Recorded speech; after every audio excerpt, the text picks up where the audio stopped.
50 പൈസ തരും. 4 കട്ട്ലേറ്റ് ഉണ്ട്. 4 കട്ട്ലേറ്റും കഴിച്ചാൽ 200 രൂപ തരാം. ഇന്ന് ഭക്ഷണം കഴിച്ചിട്ടുണ്ടോ? കഴിച്ചില്ല. കഴിക്കുന്നേ സന്തോഷാണോ? ഹാപ്പി. നാളേക്ക് ചിത്ര കളിയില്ല.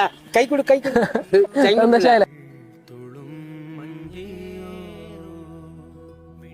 சாப்பாட்டுக்கு என்னதானே ஆலோசனை பண்ணிட்டு இருந்தேன்.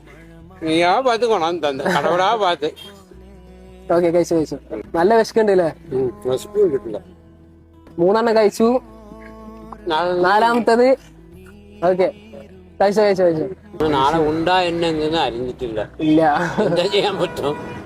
ദൈവമാ பார்த்து കൊണ്ടു വിട്ടില്ല. സന്തോഷമാ. അപ്പൊ 4 കഴിച്ച് 4 കഴിച്ച് 200 രൂപ കേട്ടോ. தேங்க்யூ பிள்ளை. சாப்பாட்டுக்கு என்னதான் சொல்லி ஆண்டவனை நினைச்சிட்டு സന്തോഷം. சந்தோஷம். ஹாப்பி பிள்ளை.